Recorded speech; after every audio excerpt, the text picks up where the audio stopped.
संजय गांधी निराधार अनुदान योजनेअंतर्गत लाभ घेणारे दिव्यांग लाभार्थी यांच्यासाठी अत्यंत आनंदाची आणि महत्त्वाची अपडेट प्राप्त झाली आहे. आधीच्या व्हिडिओ सेशनमध्ये आपण सांगितल्या पद्धतीने जी वर्गवारीनुसार म्हणजेच टक्केवारीनुसार जे पेन्शन लाभ मिळणार होता, तर या संदर्भात पाहू शकता आजच्या पावसाळी अधिवेशनाच्या आजच्या दिवसामध्ये या संदर्भातली अपडेट प्राप्त झाली आहे. त्यानुसार जी फाईल आहे संजय गांधी निराधार अनुदान योजना, दिव्यांग बांधवांना वर्गवारीनुसार जे पेन्शन वाढ आहे हे मिळणार असून यासाठीची फाईल जी आहे ही मुख्यमंत्र्यांकडे त्याचबरोबर अर्थ खात्याकडे पाठवण्यात आली आहे.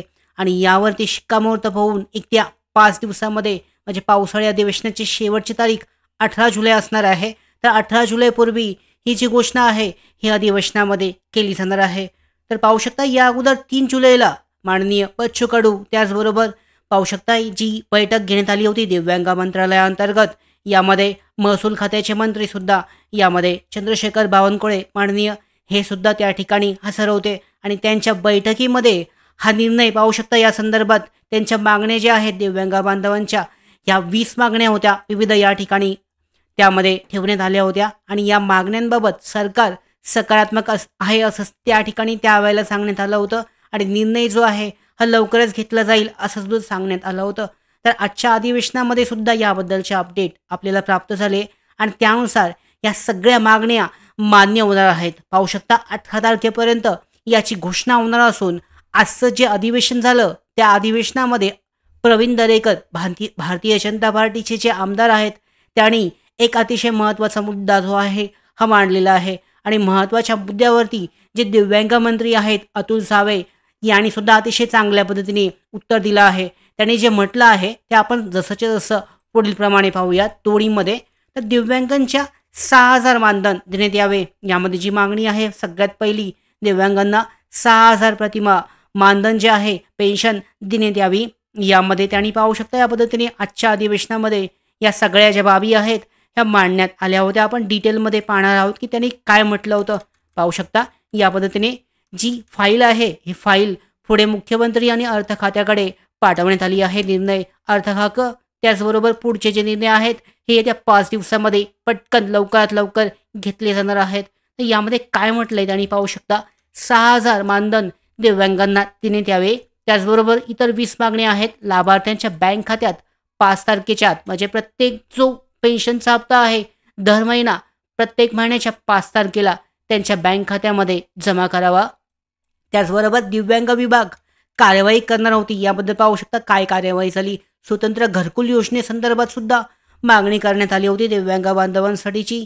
त्याचबरोबर अंत्योदय योजना जी आहे ही सुद्धा योजना दिव्यांगांना लागू करावी असं सुद्धा त्यांनी यामध्ये म्हटलं आहे. आता हे सगळं कुणी म्हटलंय पाहू शकतं यामध्ये प्रवीण दरेकर जे माननीय प्रवीण दरेकर आहेत यामध्ये त्यांनी जे मुद्दे आहेत या ठिकाणी मांडले होते त्याचं उत्तर जे आहे दिव्यांग मंत्री याने दिलेलं आहे.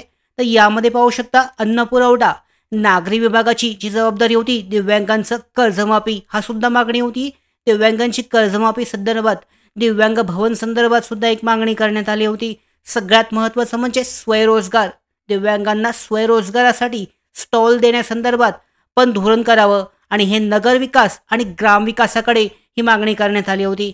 दिव्यांगांच्या जशा पाहू शकता बचत गटांच्या विशेष योजना आहेत तशा दिव्यांगांच्या सहकारी संस्था करून त्यांच्यासाठी काही योजना कराव्यात असं पाहू शकतं. यामध्ये महिला आणि बालकल्याण विभागाला त्या ठिकाणी सांगण्यात आलं होतं. आणि जवळपास सभापती महोदय पाहू शकतात त्यांनी म्हटलेलं जसंचे तसे शब्द मी या ठिकाणी सांगत आहे. त्यांच्या दिव्यांगांच्या व्यक्तींना रोजगार देण्यासाठी कौशल्य विकासाच्या माध्यमातून सुद्धा त्या ठिकाणी भूमिका घ्यावी. आणि ही पाहू शकता ही मागणी होती, ही मागणी सुद्धा करण्यात आली होती. ही कोणाकडे करण्यात आली होती पाहू शकता हे कौशल्य विकास रोजगार जे आहे आयुक्तालय यांच्या ठिकाणी. त्याचबरोबर क्रीडा क्षेत्राचे जवळपास 18 मागण्या यामध्ये असणार आहेत त्या ठिकाणी होत्या. या पार्टीच्या धर्तीवर दिव्यांगांसाठी संत गाडगे बाबा दिव्यांग प्रशिक्षण संस्था ही करावी अशी सुद्धा मागणी आहे. दिव्यांगांना प्रमाणपत्र देण्यासाठी त्या ठिकाणी विभागाने मोहीम उघडावी अशा प्रकारचे सुद्धा सार्वजनिक आरोग्य विभाग वैद्यकीय शिक्षणात सूचना देण्यात आल्या होत्या.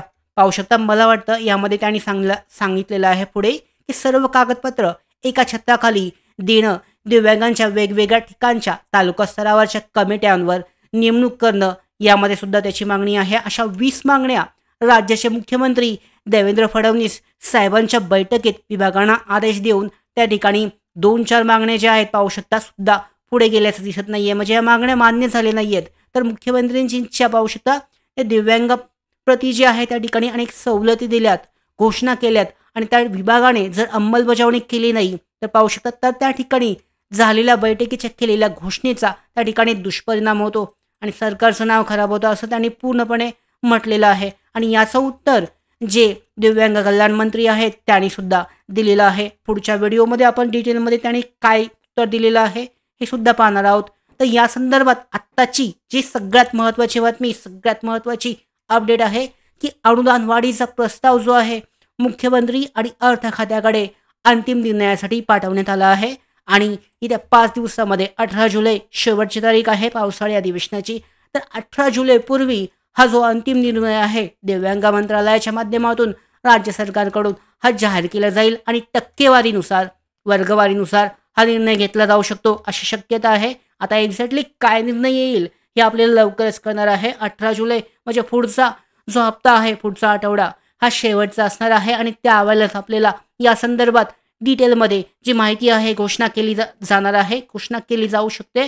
आणि त्यामध्ये ही जी पद्धत आहे म्हणजे कशा पद्धतीने पेन्शन वाढवणार आहे, वर्गवारी आहे का सरसकट आहे हे डिटेलमध्ये आपल्याला कळणार आहे. यामध्ये दिव्यांग मंत्री अतुल सावे साहेबांनी पाहू शकता यामध्ये अधिवेशनामध्ये ही माहिती दिली की वर्गवारीनुसारच निर्णय हा घेतला जाऊ शकतो आणि अशा पद्धतीची मागणी, ही पद्धतीची बातमी जी आहे त्याने दिली आहे. त्याने अधिवेशनामध्ये असं स्पष्ट सांगितलंय की अनुदान वाढीचा प्रस्ताव हा पुढे पाठवण्यात आला आहे आणि वर्गवारीनुसार जे पेन्शन वाढ आहे ही केली जाणार आहे. शक्यता आहे या संदर्भात डिटेलमध्ये जो निर्णय आहे अधिवेशनामध्ये हा 18 तारखेपूर्वीच होणार आहे. अशा पद्धतीचं त्यांचं जे निवेदन आहे त्या निवेदनामध्ये त्यांनी म्हटलं आहे. आता सगळ्यात महत्त्वाचा प्रश्न की समजा आता मुख्यमंत्र्यांकडून पास झाल्यानंतर सही यामध्ये अनुदान वाढीचा प्रस्ताव मान्य झाला, त्याच्यानंतर अर्थ खातं याला मंजुरी देईल का नाही. पाहू शकता विविध विभागांतर्गत जो निधी पाठवला जातो अर्थ खात्यावर, यावर सगळ्यात जास्त प्रेशर जो असणार आहे.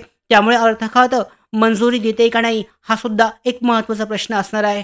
परंतु तो प्रश्न आपल्याला लवकरच समजून येईल. एकदा 5 दिवसामध्ये आपल्याला समजणार आहे की घोषणा जी आहे अंतिम घोषणा केली जाईल आणि या पद्धतीने दिव्यांगांची वर्गवारीनुसार जी पेन्शन वाढ आहे केली जाईल. यानंतर काय कठोर कार्यवाही जी आहे म्हणजे बोगस दिव्यांग असतील किंवा ज्यांचं पेन्शन येत नाही आहे, ज्यांना पेन्शनचे जे प्रॉब्लेम असेल किंवा जे काही यामध्ये चुकीच्या पद्धतीने पेन्शनचा लाभ घेणारे असे लाभार्थी असतील त्यांच्यासाठी सुद्धा कठोर कार्यवाहीसाठी काहीतरी अंमलबजावणी निर्णय हा घेतला जाऊ शकतो. तर आजच्या या अपडेटमध्ये आपल्याला महत्त्वाची माहिती, पावसाळी अधिवेशनामध्येच हा निर्णय जो आहे हा घेण्यात येणार आहे. 18 तारखेपर्यंत वर्गवारीनुसार पेन्शन वाढ याच्याबद्दलची जी अंतिम निर्णय आहे घोषणा होणार आहे. लवकरच या संदर्भात शासन निर्णय सुद्धा आपल्याला प्राप्त होईल आणि या शासन निर्णयामध्ये डिटेलमध्ये सगळ्या ज्या अटी आणि शर्ती असतील, कशा पद्धतीने पेन्शन वाढ त्यांना मिळेल या संदर्भात सुद्धा आपल्याला माहिती प्राप्त होणार आहे. आणि ही सगळी महत्त्वाची माहिती, सगळी महत्त्वाची अपडेट सगळ्यात अगोदर आपल्यापर्यंत पोहोचवण्यासाठीच नोकर भारतीच्या यूट्यूब चॅनलला सबस्क्राईब करा. धन्यवाद.